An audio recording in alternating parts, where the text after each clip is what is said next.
This is the Fantasy Football Fellowship Podcast presented by Medi-Share. We are live and together we'll unpack fantasy, faith, and life. I'm Bryce Johnson with Harrison Zuckerberg, and we are your fantasy coaches here to encourage you and help you win while finding meaning and purpose throughout the fantasy season. We won't always be right, but we hope we'll be convincing. We're a part of the Unpacking It Podcast Network. I'm coming to you from the Unpacking It Ministries studio here in Charlotte, North Carolina. Panthers win over the weekend. But what about DJ Moore? What's going on with DJ Moore? We'll discuss that today. We will play a little peace, panic, or partially concerned about a couple of players. We've got a lot of thoughts on the waiver wire. There are a couple players that I'm passionate about one way or the other, whether we pick them up or don't pick them up. And Harrison and I may disagree on a couple of guys today as well. So we'll try to help you there. And we'll do some fantasy shenanigans. I want to hear from you. What kind of situations did you face last night in Monday Night Football? Came down to the wire for me. I'll share that in just a moment.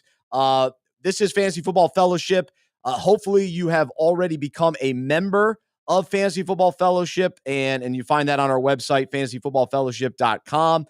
Each week we have a different breakout, and so we take a fantasy concept related to the Bible, related to our own lives. We do. Why did I do that?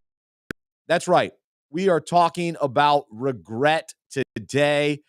And so we will discuss some of the players that we regret drafting, not drafting, and then how that relates to the Bible and our own lives. And so we'll have some fun with that, and also some frustration. We'll get some of that out. So some of the guys were bummed that that we missed out on, or that are sitting on our rosters not producing points just yet. So we'll get to that. Also. We send out a weekly newsletter, and so if you're a member, you get that. But you can also sign up for free to receive that in your email inbox. Again, fantasyfootballfellowship.com. Last thing, then we'll do some fantasy shenanigans. We are brought to you by Medi-Share. If you're looking for an affordable, reliable healthcare option that you can trust, check out Medi-Share today. Medishare.com/unpackingit. Medishare.com/unpackingit. All right. So last night I went into Monday Night Football, and we'll say hello to Harrison. I want to hear Harrison's reaction to this. All right. I needed Saquon Barkley and Tony Pollard to outscore Zeke by 6 points. Check. It happened. All right. I got the win. I needed 23 points from Barkley and Pollard combined. Check. We got it. I needed 58 from Barkley. Didn't happen. That was a Monday Night Miracle. It did not happen. Man, I went head to head with an owner who had Hurts, Marquise Brown, and Mark Andrews. Too much to overcome. And then this is the one that I ended up waking up to this morning because I watched the game this morning. So I was up by 10.5 points going up against Tony Pollard. Okay. And I'm watching the game this morning, and I'm thinking, okay, Pollard, he's not really doing it. He's not getting a ton of carries. He's not getting a lot of catches. And guess what? He ends up scoring 11.5. I lost by 1 point. It was devastating. And the crazy shenanigans about this team in particular, I started Russell Wilson, DJ Moore, Darren Waller, Rashad Bateman, all under 10 points. Terrible performance from all those guys. And you're like, all right, Bryce, you're in trouble. This is a terrible team. What are you doing? Well, I thought you knew what you were talking about. Why do you have these guys? Well, then you go over to my bench. You got Khalil Herbert. You got Romeo Doubs. You got Trevor Lawrence. You got Chase Edmonds. All had monster days. My bench was better than my starters. Big whiff this week, but we'll be okay. No panic for me on that league. But anyway, that's how I'm feeling today. Feeling all right. Overall, my teams are looking pretty good, heading in the right direction, but definitely some concern with Russell Wilson leading the way. So I may have to make the switch to Trevor Lawrence. We'll see about that. But I like the matchup this week with Russell Wilson going against Las Vegas. Everybody's kind of bouncing back going up against Vegas. We saw that with the Titans and Derrick Henry. So maybe that'll be the case for Denver. But Harrison, how are you doing? What kind of shenanigans did you face this weekend? So this weekend, my one team that had scored 135 points the first 2 weeks, but had lost because I'd been playing guys who had Lamar Jackson, Amon-Ra St. Brown. They were putting up 150, 160 points against me. This was the first week where it played a team who didn't score, an absurd amount of points. My opponent only scored 84. So very winnable game for me. However, my team only put up 68, half the point totals that it's been putting up so far this season. Herbert led my team with only 12 points as my quarterback. Everyone else scored in single digits. Guys like Javonte Williams and, Rashad Bateman and Aaron Jones, just not a good week for me. But the worst part about it was I started Rashad Bateman and Brandon Cooks as my 2 wide receivers. On my bench, I had Chris Olave, Isaiah McKenzie, and Alan Lazard, who all had great games. Starting any one of those guys instead would have won me the week, but unfortunately, I didn't have the confidence in putting Olave in yet. So I'm now 0-3 in that league. And what is crazy about that league is myself, I came in second last year, and the guy who won the league are both 0-3 to start the season. So that's just how fantasy football works sometimes. You go from being in the championship last year to now 0-3 to start the year. But in my other leagues, I'm rolling. I'm 3-0 in another league, doing well in some others. So it's just this one league. I got to figure it out. My guys got to figure out the right weeks to boom or bust and not do it, not all bust at the same time. That can't happen.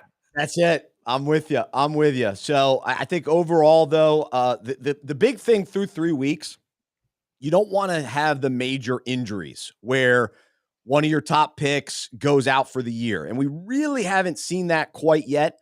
We'll talk as we discuss waiver wires today, some key temporary injuries that we've got to keep an eye on. DeAndre Swift, David Montgomery, Dalvin Cook, those guys, there's definitely some concern, but we haven't seen the, on IR out for the year quite yet to the major studs. Eli Mitchell, maybe the best player so far who's out for at least a while, significant time. So, all right, we'll start off things as well with a little accountability. We always try to share kind of, all right, here's where we missed, and something we said on the show, especially. And so for me, I've been waiting for DJ Moore to get going. We've seen the talent. We've seen what DJ Moore can do with bad quarterbacks. Sam Darnold, Teddy Bridgewater, even PJ Walker. It hasn't mattered. But with Baker Mayfield, the connection is not there. Not yet. And I thought, all right, this will be the week. I thought every week would be the week, and it has yet to happen. Only 7 receptions through 3 games. Last week, 1 reception. So not a good start for him. There's definitely panic there. There's a lot of panic there. I've been wrong about him. Targeted him, was excited to have him on my team. And he has been a letdown and may have to be benched until we see it. If you have the depth, and we've seen a lot of wide receivers step up through across the league, even just kind of showing some of the depth at the position. So if you've got those guys on the bench, you might have to put them in for DJ Moore. I think that's a strong consideration until we see it. So where's some accountability for you, Harrison? For me, it's Drake London. I did not think that Drake London was going to be an amazing fantasy player this year, being on the Falcons, just because I didn't think there was going to be enough scoring opportunities for him. I thought they were going to be really run heavy with Mariota. Kyle Pitts was going to take a lot of targets, but he has become a great rookie wide receiver for the Atlanta Falcons and for fantasy. He scored double-digit fantasy points every week. He's had a 20-point game already so far this season. So I'm really regretting not taking him in the middle rounds because we knew the talent was there, but the situation, I just couldn't overlook the situation in the draft. Now I'm really regretting it. I did not think he was going to be good, but he's been a top 20 receiver so far. So props to you if you drafted Drake London in your drafts this year. Yeah, I missed on him as well. I just avoided Atlanta except for Kyle Pitts, who finally had a bounce back game. And so that leads us to that's what I'm talking about. So some things that we actually did get right. We're feeling good. So last week I said, don't panic on Kyle Pitts. It was a solid bounce back game. Not unbelievable, but still 5 of 8 targets, 87 yards. So I think the positive thing with Atlanta is this offense continues to at least show some life. And I think Drake London and Kyle Pitts can be counted on throughout the season. I think that's where we stand. The running back situation to me is a little murky. Cordero Patterson's been fine. It looks like Algier, is that how we say it? Algier. He's getting into the mix too, the rookie, and so he may make things interesting there as well. A couple other things that I'm excited about, feeling good about, kind of being right to a certain extent. I love the third wide receivers on good offenses. And so this past week, we really saw three guys shine, and that was Josh Palmer with the Chargers, even though the Chargers overall were not great, but Palmer stepping in for Keenan Allen, he actually played well. 6 of 9, 6 catches out of 9 targets, 99 yards. And then how about KJ Osborne? Now, Justin Jefferson's not doing anything in Minnesota the last couple of weeks, but Osborne, 5 catches, 73 yards, game-winning touchdown. And then the third guy, Isaiah McKenzie in Buffalo. So you mentioned him. He had 7 catches, 76 yards, and a touchdown. So those guys, I think, some great value where, in some ways they were overlooked for the studs that are on those teams, all 3 of those rosters. But those guys, there's opportunity. It won't be every week, but as a flex guy, especially during bye weeks, I think all 3 of those guys will be, it's worth rostering them, and it's worth starting them in certain situations, certain matchups, and that kind of thing. So anything else you're excited about, feeling good and right about? Well, I'm not really feeling great about it because he's my starting quarterback, but I did bench Russell Wilson this week, and it paid off because he just had a terrible game against the 49ers. So long-term, I'm not feeling great, but this week I felt good that I made the right move by benching Russell. And then also with the Broncos, I'm feeling really good about choosing Cortland Sutton over Jerry Jeudy. Yeah, that was the big question that everyone had in the draft. So, one of these guys is going to be great. One of them is going to be Russell Wilson's favorite. Who's it going to be? I think we can very safely say through 3 weeks now, Cortland Sutton is the alpha there. He is the guy Russell Wilson's going to. I know Judy's been banged up, so we haven't really seen it, but he was back, only had 2 catches last game. I think Sutton really has the chemistry with Wilson, and, we really want Denver to get better. I don't know. It's a really scary situation if they may just never get better on offense, and this might just be the type of team they are for the rest of the year. But I think Cortland Sutton is going to be great there regardless.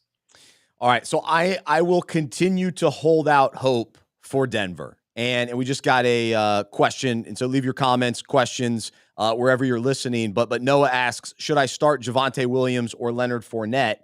And I'm sticking with Javonte Williams. Now, I will confess and admit that I didn't buy the narrative that Melvin Gordon was still going to be part of this 50-50 split. But he is, at least for now. I still see the talent with Javonte Williams. I see the ceiling, the higher ceiling. It's the potential. It's there.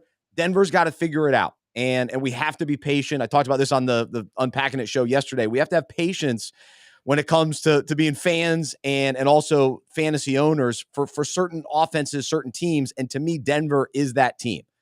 It's a young running back that I think as the season goes on will get more carries. It's a new quarterback. It's a new head coach. They're all figuring things out.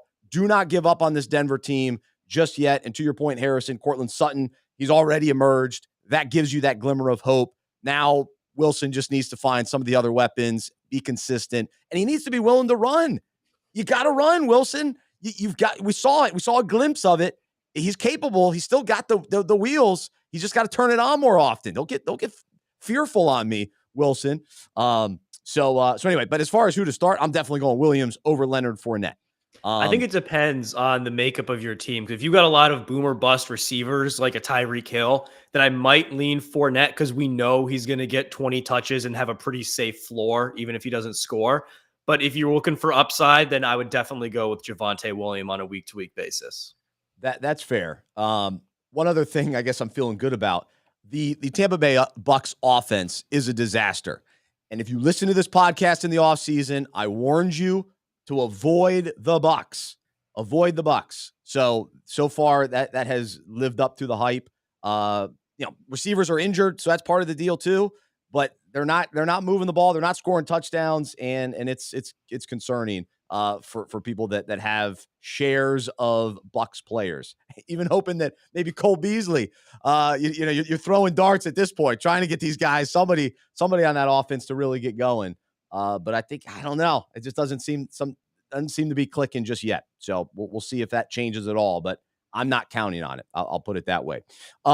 Any other kind of initial reaction from the weekend? And then I'm going to jump into the breakout. Any kind of trends or kind of big picture type observations that you've had, or even going back to Monday Night Football? Any reaction to that game in particular? So I think one big picture thing that's really like evident this year is that defenses in the NFL are playing really well. All of these games that we've seen have been really low scoring, especially the primetime games. And I think for fantasy, what's really interesting with that is we keep seeing these weeks of, one guy getting a 40-point week and then the next week scoring 5 points. Where in the past, your stars have been pretty consistent in the past. There's always been guys who are scoring, 15, 20 every week. It's been really weird so far to see 1 week where the offense is clicking and the next week they get completely shut down by a defense. But I think that this year, you're going to have to put a lot more skill on who to start when, rather than just rolling your guys out every week because the way defenses have been adapting at an NFL level. Yeah, and I'm always a believer in preseason football. Let the guys play. Let them get the rust off, develop some rhythm, some chemistry. The idea that we're sitting these guys, I just don't get it. I really don't. Unless you're willing to struggle and potentially lose early in the season. That's what you're up against. Even a team like the Rams, like they still haven't gotten things going yet. I mean, they got the win against Arizona, but Stafford, we're still some questions there. You can always count on Cooper Kupp. That's about it right now. But our guy Allen Robinson, up and down. The running back situation still a little murky there. I don't know if you buy into Akers moving forward. Still questionable. I'm still a little bit questionable there because of Henderson, Akers. I just don't want to touch it. I don't want to know, who's the guy to start this week. I think they'll both be valuable, but not for me and what I want to do with my team. Yeah, absolutely. All right. So today's topic is about regret. And kind of before we do that, we also like to do a little segment, shoulda, woulda, coulda. These are kind of dumb lineup decisions or guys that we're kicking ourselves for either not drafting, picking up, or starting. And so I did 5 drafts this year, 5 live drafts. And I'm there. I'm ready to draft. A couple of them were in person. However, there was a moment in one of my drafts where there was an auto draft, and I got stuck with David Montgomery. And I didn't want David Montgomery because if you listen to the show, I love Khalil Herbert. He's my guy. And we saw what he did over the weekend. The guy's awesome. He's so good. I did not want David Montgomery. And so I tried really hard to trade David Montgomery, and I just couldn't do it. And now it's probably too late. So now I'm going to be stuck with him. And so I woulda, coulda, shoulda. Figured out a way to get him off my team and found a way to get Herbert on that specific team. And then the one other thing that I'm kicking myself for, I really wish that I would have drafted James Robinson because I felt good about Jacksonville going into this season. I liked a lot of these guys. I do have Trevor Lawrence. I do have Travis Etienne, but I only have James Robinson in one league, and he's doing just amazing. I mean, he's playing so well, getting into the end zone every week. Just the burst is there. He bounces back from an Achilles injury. I saw something today. It's like, this is the story of the season so far. And it really is. That's a bounce back, comeback type of story that you love to see. So I wish I had James Robinson a little bit more. What about for you? Woulda, coulda, shoulda. For me, it's another mid-round sort of mishap in the draft, and that was not drafting Garrett Wilson. In the middle rounds of my draft, I looked a lot at, the group of Garrett Wilson, Drake London, Kadarius Toney, and Chris Olave, kind of all bunched together there in the 8th, 9th round. And I went Olave a few times, but the times where I didn't go Olave, I went Kadarius Toney over Garrett Wilson because I believed more in, Brian Daboll being able to utilize him. Elijah Moore was great last year, so I thought he would be the number 1 alpha in New York. And I had more confidence in Toney getting a lot of targets against, Kenny Golladay, who's been washed, and Sterling Shepard than I did against Wilson with Elijah Moore. However, that has not been the case so far this year. Kadarius Toney hasn't even been on the field for the Giants. Just hasn't been on the field. And Garrett Wilson has had a few great games now for the Jets with Joe Flacco. We'll see if it continues with Zach Wilson when he gets back. But right now I'm kicking myself for taking Tony in the middle rounds instead of some of the other young receivers, rookie receivers like Garrett Wilson, like Drake London. Will Tony step it up now that Sterling Shepard appears to be out for a significant amount of time? Maybe there's a little opportunity there. We'll see. It seems a little bleak though, or cloudy. A lot of wide receivers. Not sure who's going to step up, but everybody's still waiting for Kenny Golladay to live up to that potential. It's tough. All right. Well, I'm going to jump into today's breakout, and then we'll get back to Harrison. We'll talk some more waiver wire. But each week on this show, we take a fantasy concept related to the Bible, related to our own lives. And this is a question that we all ask ourselves. Why did I do that? And to go along the lines of woulda, coulda, shoulda, there's maybe a quarterback that we wish we would have drafted. There's a running back we wish that we would have picked up during waiver wires early in the season. There's that tight end that we shouldn't have drafted. We're like, oh my goodness, why did I draft that guy? What's he doing? If you drafted any Chicago Bears players other than Khalil Herbert, you're asking yourself, why did I do that? And so I have to wrestle as a fantasy manager who loves football. I enjoy watching games, 3 TVs, red zone. It's awesome. But throughout the day, I find myself asking myself, wait, why did I do that? Why didn't I pick that guy up? Oh, I could have picked him up on waivers. Oh, why did I go with that guy instead of that guy? Oh, he just scored. He's on my bench. Why did I leave him on my bench? Oh, I should have put him in the flex, and instead he's scoring touchdowns on my bench. And so we do this, a lot of second guessing. And we always have different choices between players on lineup in our lineup and waiver wire decisions and all that. And so the reality is, we can't go back and draft again. We can't, reset our lineup from last week. Whoever we put out there to be in our lineup, that's what it is. When we hit submit, it's submitted. And so what we can do though is we can learn from our mistakes and move on to the next week. And like we talked about last week, we don't panic. And this week we don't have to continue to remain in the fantasy regret. We can play a little woulda, coulda, shoulda, but ultimately we say, all right, these are the guys I got. Who do I need to, go pick up on the waiver wire this week? How do I make better decisions this week? How do I take into account what I learned last week and some of the mistakes that I did make to then help me become a better manager and have a better team for the rest of the season?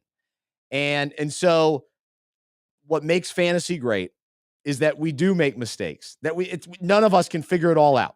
And things happen and wild, crazy stuff just goes on throughout the fantasy season. That's why we love it and hate it at the same time.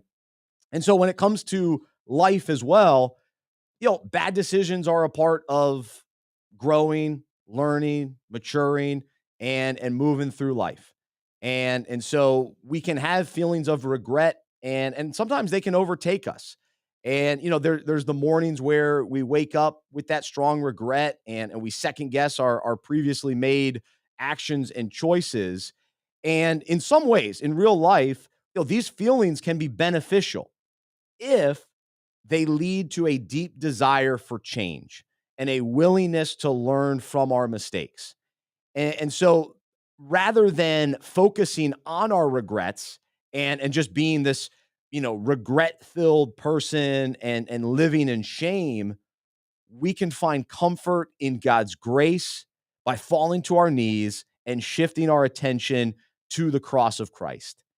And so we can surrender our lives to Jesus, we can follow him, and we can know this, that if we confess our sins, he is faithful and just to forgive us our sins and cleanse us from all unrighteousness. So let that set in. And so we now have the ability to rest in his love, rest in his grace, rest in his mercy, and then we move forward in repentance and we adjust our decision-making in the future. And so if we desire to avoid regret and truly please God, then we cling to him for wisdom and strength to choose rightly as we move forward in life. And we may, slip here and there, make a mistake here or there. and we go to him. We rest in the cross of Christ. We rest in his grace. And we say, all right, God, I blew it. Please show me what I can learn from this, how I can avoid it the next time, and continue to lead me and guide me and give me the wisdom that I need to live according to your word and according to the best life that you have laid out for me. And so even though we continue to make some of these poor decisions from time to time, Paul explains in Philippians 3:12-14, not that I have already obtained it, this goal of being Christ-like, or have already been made perfect, but I actively press on so that I may take hold of that perfection for which Christ Jesus took hold of me and made me his own. Brothers and sisters, I do not consider that I have made it my own yet, but one thing I do, forgetting what lies behind and reaching forward to what lies ahead, I press on toward the goal to win the heavenly prize of the upward call of God in Christ Jesus.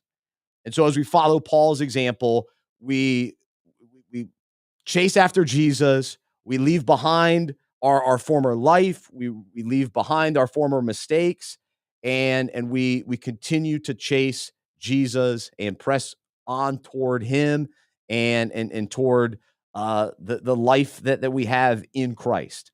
And so we thank him for calling us his own, for giving us, for giving us and giving us salvation. And so we don't have to continue to beat ourselves up and live in the mistakes of the past, but no, we press on, our eyes fixed on Jesus. And if we're looking in the past, then we're missing out on the next exciting thing that God has for us. And so to, again, relate it to fantasy, if we're worried about the players that we should have drafted, or I could have gotten that guy on waivers, then we're not thinking about this week's lineup. Let's think about, all right, who's on our team? Who could we pick up in waivers?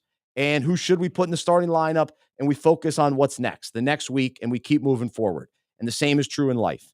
And so, fantasy football and life guaranteed to be unpredictable, frustrating, and exhilarating all at the same time.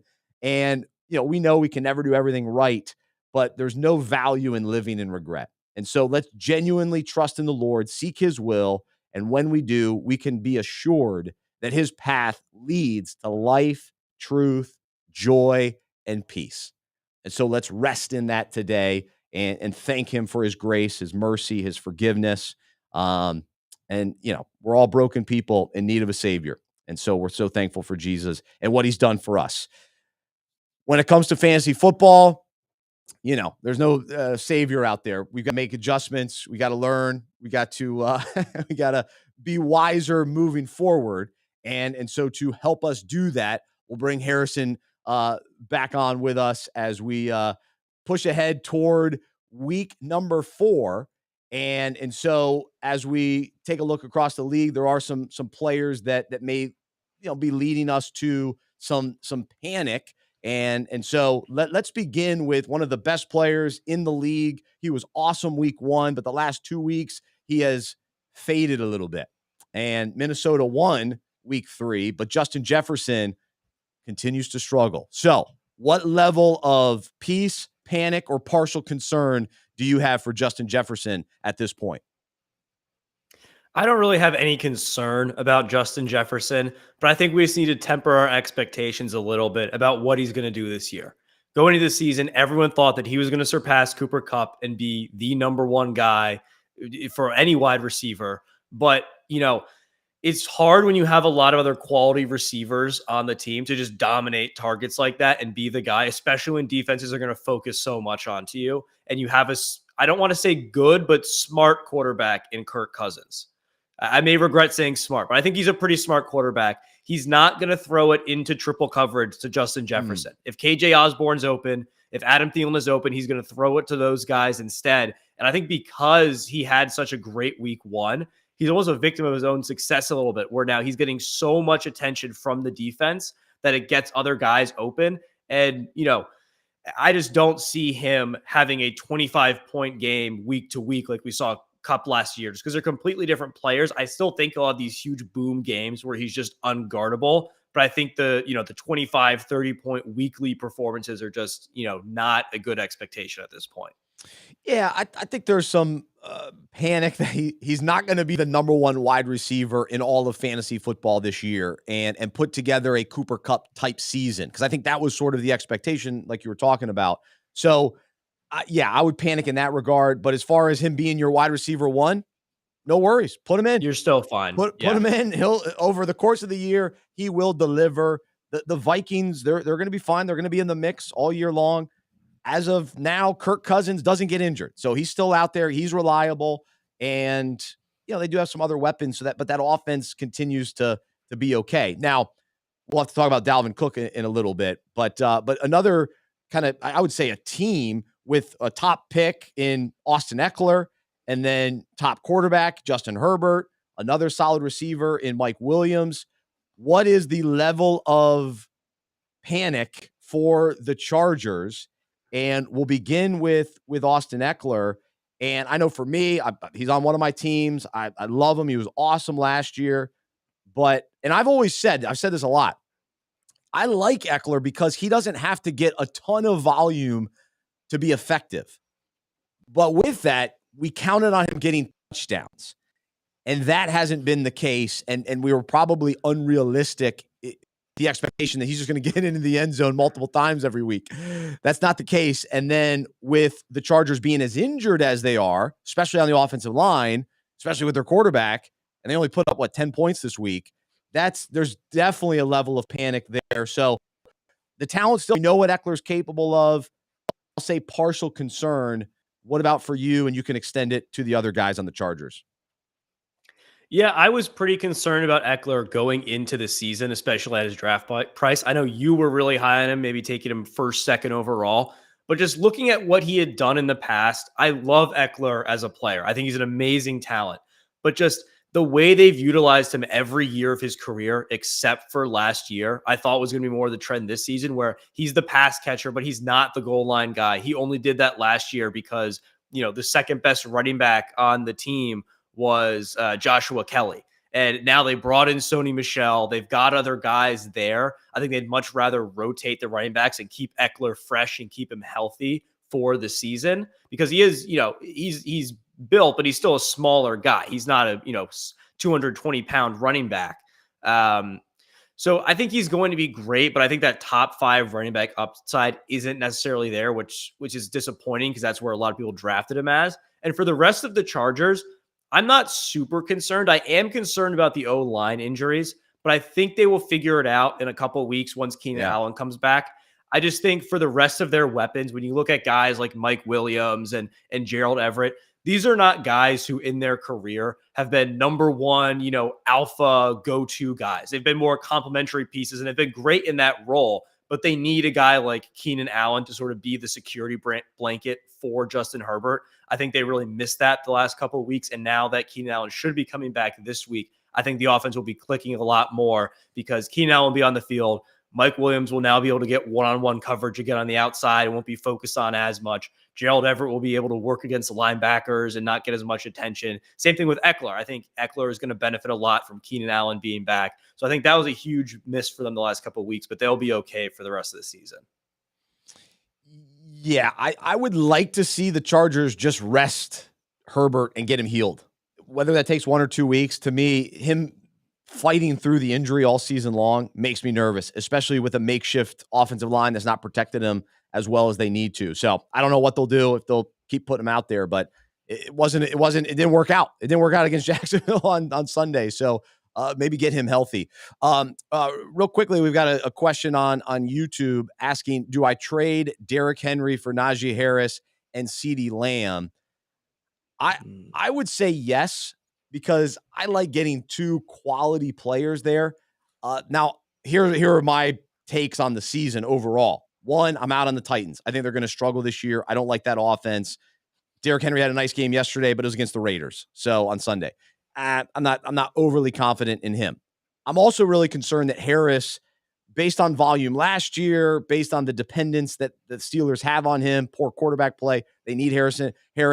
They're going to ride him too much that he's going to get injured. He's already banged up, but he might be injured to where he's going to be out at some point this year. That's why I really like Jaylen Warren stashed on my bench because he looks good, a rookie running back coming in for Harris at some point. However, in this situation, I would probably do that trade. I'd probably try to grab Harris and Lamb. Lamb, not a great first half. A lot of concerns, dropping a touchdown, but he redeemed himself in the second half against the Giants, and we see the talent there, the potential, and Cooper Rush doing all right. So anyway, I don't know where you come out on that potential trade. I would probably make that trade as well, because I view Henry and Harris very similarly as, two great monster running backs, but just on bad offenses. So they're pretty much equal for me for the rest of the season. Even though I'm not a huge CeeDee Lamb fan, the value of getting him as well is definitely more than having just Derrick Henry on your team. So I would make that trade. Cool. So there you go. Hopefully that's helpful. If you have any other questions, or we'll at least give you our thoughts and help coach you through some decisions and opportunities that you might have on your roster.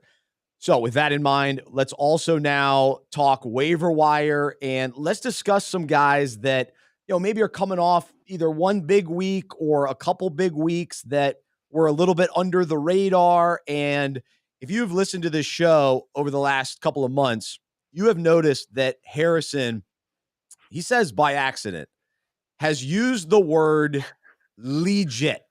He has instead of legit, normal word legit, Harrison has emphasized legit. So we're going to give him this segment. We're going to ask the question, is he legit? And we're going to go through a couple of names. And let's go back to Thursday.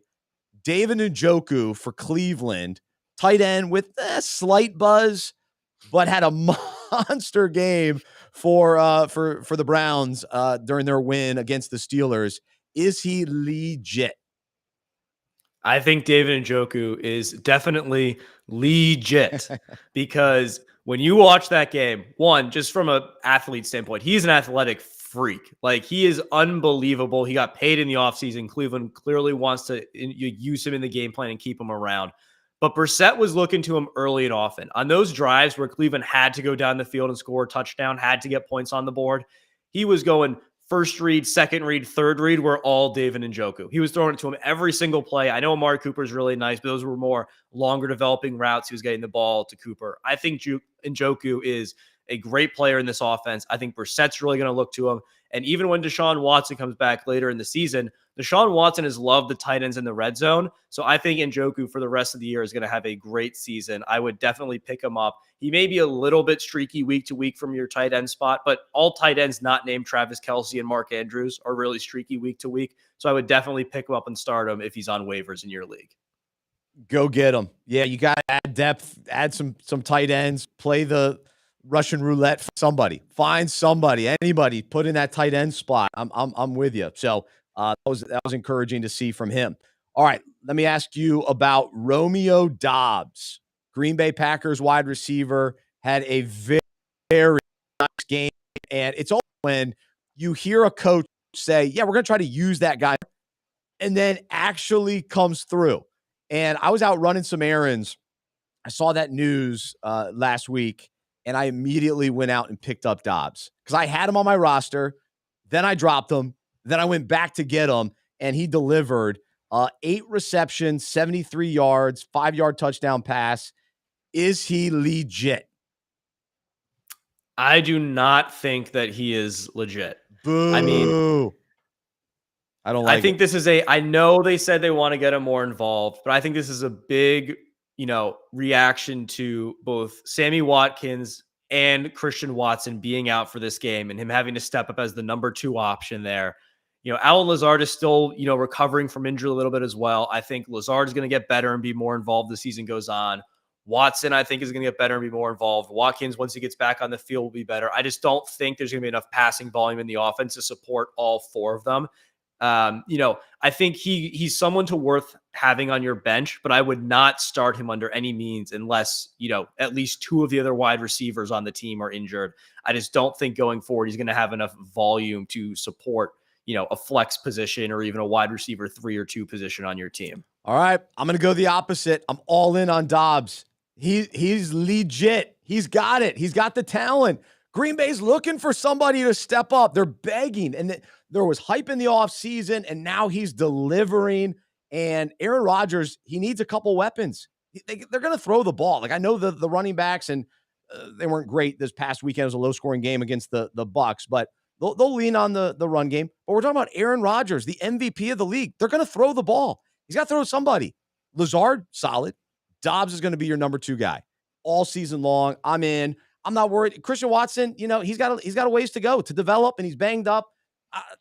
They're fine. They'll get to him at some point. He may contribute down the line. Sammy Watkins, who? Sammy Watkins is still in the NFL? Get him out of here. Forget about it. Robert Tonyan, all right, decent tight end. They're going to find somebody. It's going to be Dobbs. Go get him. Pick him up. Maybe put him in your flex. But give it a week or two before you confidently put him in the starting lineup. That's a fair point.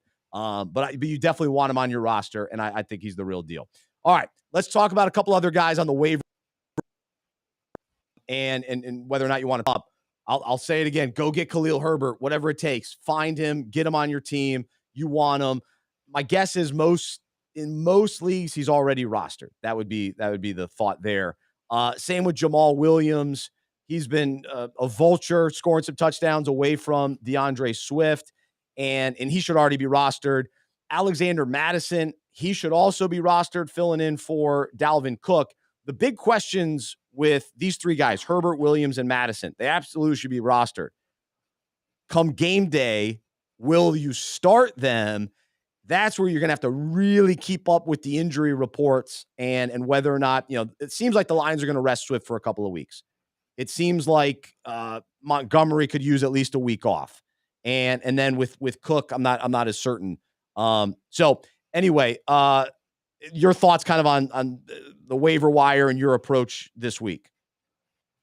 I think you totally have to go get all of those guys. If you're in a fab league, though, I would not go out and spend, like 50% of your fab on Khalil Herbert. I know it's really tempting after the week he had last year and last week, and then we saw it last year as well when he filled in for Montgomery.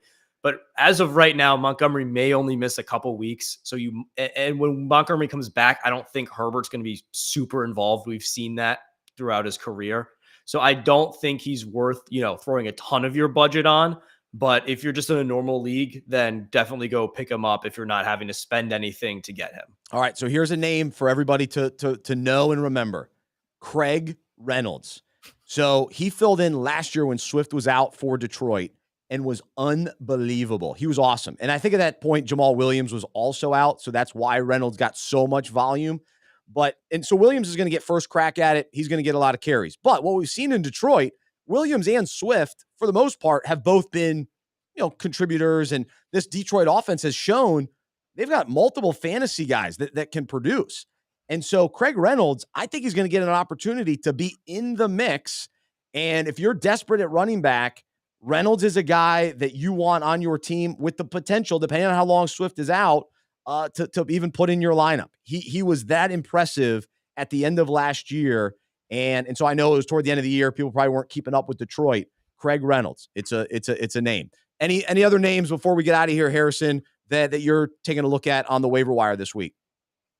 One more name that I would throw out there is Greg Dortch, the wide receiver for the Arizona Cardinals. Came out of nowhere pretty much because of a lot of injuries to, we know DeAndre Hopkins suspension. Rondell Moore is also injured right now. As long as Rondell Moore is out, Dortch is the number 2 target behind Hollywood Brown in this offense and has put up great fantasy performances the first 3 weeks, 13 points, 15 points, 17 points. I think he is definitely worth a roster and probably a flex spot if Rondell Moore comes out again this week.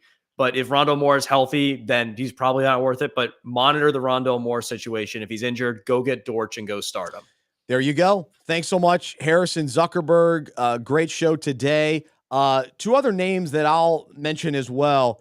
Jaylen Warren, I mentioned it earlier, from Pittsburgh. He's a guy worth stashing, and so is James Cook. I think James Cook on Buffalo, it seems like a lot of people are like dropping him, and because he hasn't had a ton of volume, don't give up on him just yet. He's a guy that you might want down the stretch. So at least keep an eye on Cook. If you have a deep enough bench, James Cook is worthwhile. So that Buffalo offense, even though they lost to Miami, they'll be fine. You want guys on that roster. You really do. You want them on your roster. So there's a couple other names to consider. All right. Well, enjoyed it today. Thank you so much for listening. Thanks for the questions. You can email me anytime, fantasy@unpackingit.com. Hopefully you are a member on fantasyfootballfellowship.com. That email will go out later today with next week's breakout. And so you can read that and then, of course, listen to it here on the podcast. And would love for you to encourage your league to check out Fantasy Football Fellowship as well. So we appreciate you spreading the word and sharing it. So thanks so much. But that's all for today. I'm Bryce Johnson. I'm a sports fan who follows Jesus. I believe in the good news that he died on the cross for my sin. He was resurrected, and through faith, I've been saved by his grace. I hope that is true for you as well, and I hope you'll join me as we live life as sports fans and fantasy owners who follow Jesus together. Again, today's reminder is not to live in regret, but to press forward, to leave the past behind, rest in God's grace, rest in his love, his mercy, his forgiveness. We acknowledge our mistakes, we repent, we turn from them, and we head toward him and toward the life and the path that he has for us. It's the best. So let's continue to seek him with all of our heart and not live in regret, not live in shame. Jesus breaks us free of that. But we have to turn to him and we have to rest in him and surrender our lives to him. So let's do that. And as far as fantasy goes, don't live in the regret either. Go to the waiver wire. Go get the next great player. A lot's going to change as the season goes along. Just keep moving forward. Even if you lost this past week, forget about it. Move forward. Let's go. Next week, we'll get the win. I lost by 1 point last night. I'm frustrated, but I got to move forward. All right. So you're right there with me. But have a great one. Enjoy the games this weekend. We'll talk all about it next Tuesday right here on the Fantasy Football Fellowship Podcast presented by Medi-Share.